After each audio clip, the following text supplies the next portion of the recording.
Hello, this video is a bunch of rule clarifications and frequently asked questions regarding Murder, She, Bet. So the first most important question, when do you decide whether characters are guilty, and when do you halt trading? The answers to both of these questions are the same. You have to wait until the very end, i.e. the end credits. If you don't do this, there's a chance that, even though it looks as though this character was really guilty and the detective was saying that they're guilty, at the last moment it turns out to be a fake out and actually this character is guilty. And because everyone said, oh yeah, we've basically reached the end now, you award the money and it turns out that you've awarded the money mistakenly. A bunch of people who bet on this character get the money, people who bet on this character don't get it. There's no way of retracting the money. It's a pain, so wait until the end credits.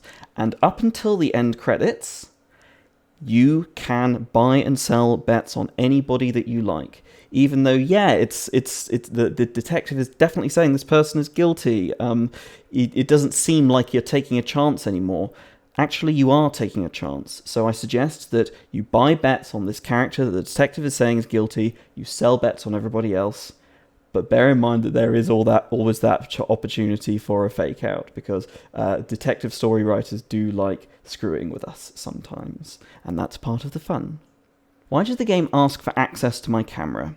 The game needs at least one player in a game to be taking pictures of new suspects, otherwise the suspects won't be created.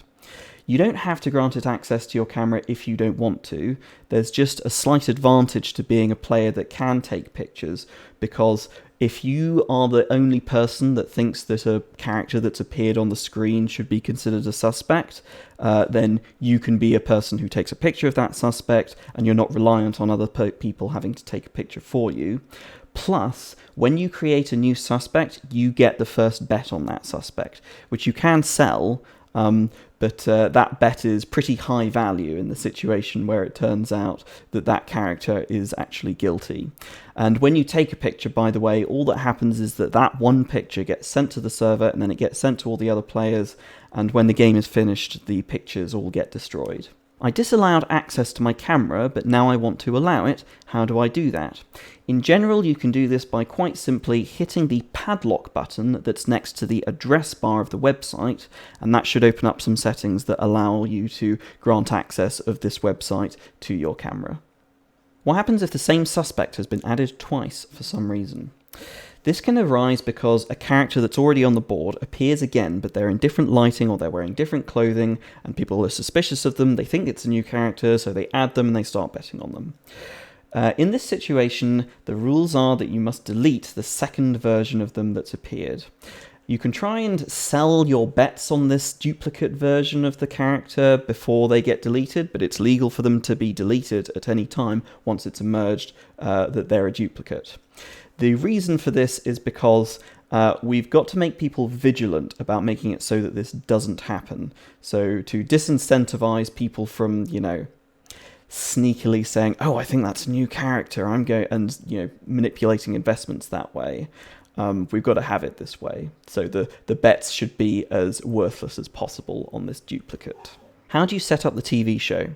So what I recommend is one of these services here. These all have the ability to synchronize a TV show episode across multiple devices, and it's very, very important for everybody to be synchronized, because if one person is watching the TV show slightly ahead of everybody else, they have an advantage, even if it's only a few seconds. Are there any TV shows you recommend? Yes, these ones are all things that I've enjoyed a lot, and they're all on Amazon Prime. Scooby-Doo and Peter Gunn are very good if you want a short game, which people often do. With Scooby-Doo, the parts where Velma loses her glasses and the parts where Shaggy and Scooby eat large sandwiches are not particularly pertinent to working out who actually did it, but it's all nostalgic and a bit of fun, and good if you want to play it with kids. Poirot and Jeremy Brett's Sherlock Holmes are both very good as well. They have lots of suspects, they keep you guessing. The bets go pretty wild when you're watching these, and that's a lot of fun. That's what you want out of a show that you're doing this with. Does Murder, She, Bet work while watching things that aren't murder mysteries? I have not tried this myself, but I feel like it ought to. Various suggestions have been made. Dating show where you bet on who's going to get together, a horror movie where you bet on who's going to die next, and with that one you can kind of award money every time somebody dies, so it's a kind of rolling series of bets. That might be fun. You could bet on sporting tournaments. This marble run thing was suggested by a friend because it's nice and short. If you want to do this, the really important thing is that there has to be an outcome that everybody is expecting to see at the end of the show. And it's a question over what exactly that outcome is going to be. It can't be something where there's going to be too much controversy about what the outcome was. What exactly is meant by a suspect being guilty? Do accomplices and non-murder crimes count? The answer to this is that I can't adjudicate on every game, and it's very, very complicated. There's all sorts of things that can happen in murder mysteries. You're on your own to a certain extent. You should probably bet based off of the fact that other people are going to have to agree that a suspect is guilty. Also, if you're too much of a dick, then people won't want to play with you again, so bear that in mind.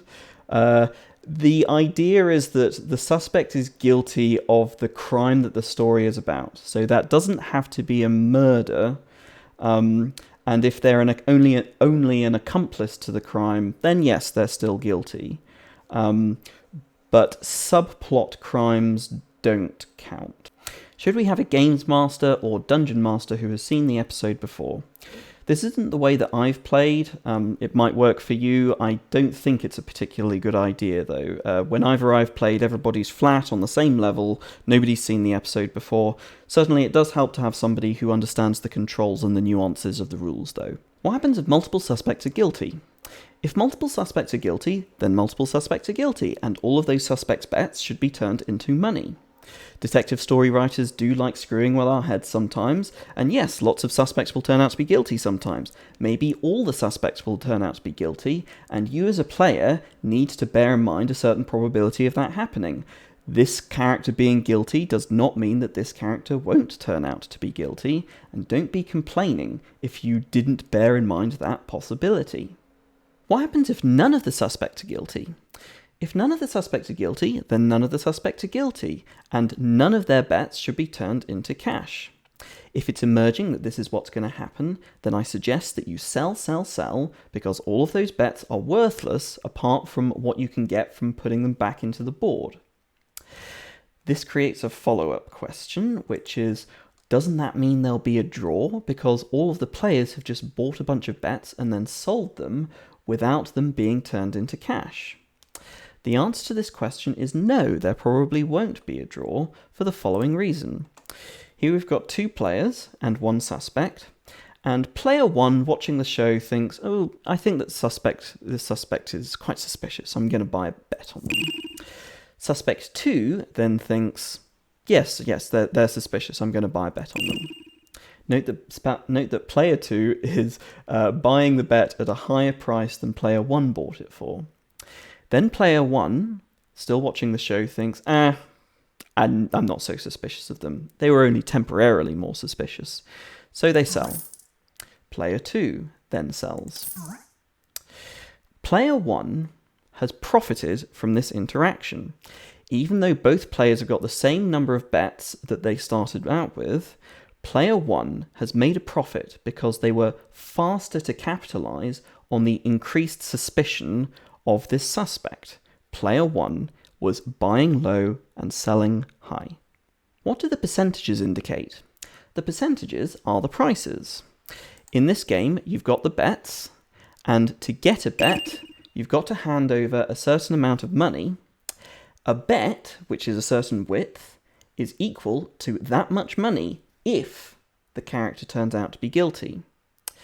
The percentage is the proportion of that potential money that you've got to hand over if you want to get that bet currently. Why do the bets get more and more expensive?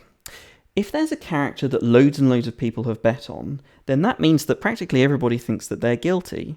And so there's nothing interesting about you saying that you think that they're guilty. And so if you buy a bet on them, you shouldn't really be rewarded for it very much. So the bet should be expensive.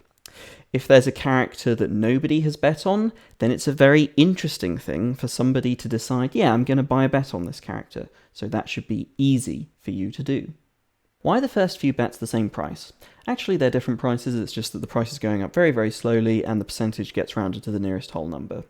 The strategic difference between the first few bets is very, very small. You should be thinking about the whole range of bets. Some people focus disproportionately on thinking about the first few bets, and those folks are probably not going to win the game. And I like getting them out of my hair by making it appear that the first few bets are the same price. What's the best strategy?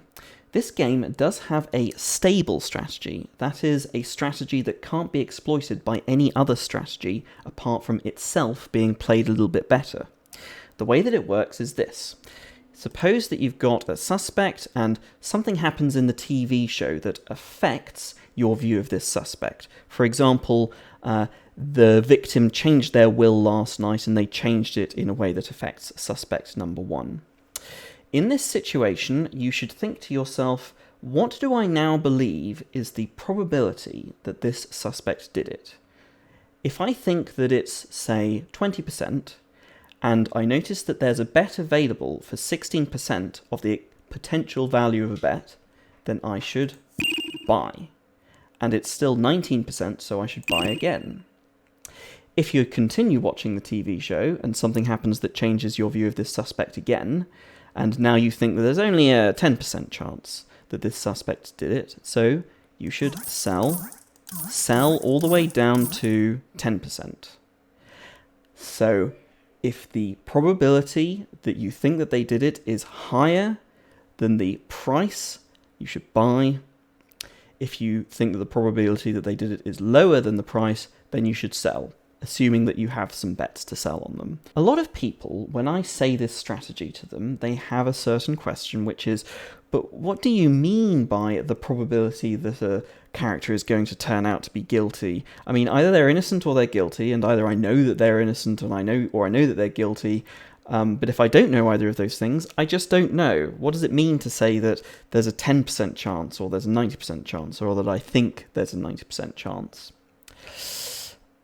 The main purpose of this game is to teach this kind of probabilistic thinking, how to ascribe numbers to your gut feelings about the probability of seeing a certain thing, and don't deny that you have those gut feelings.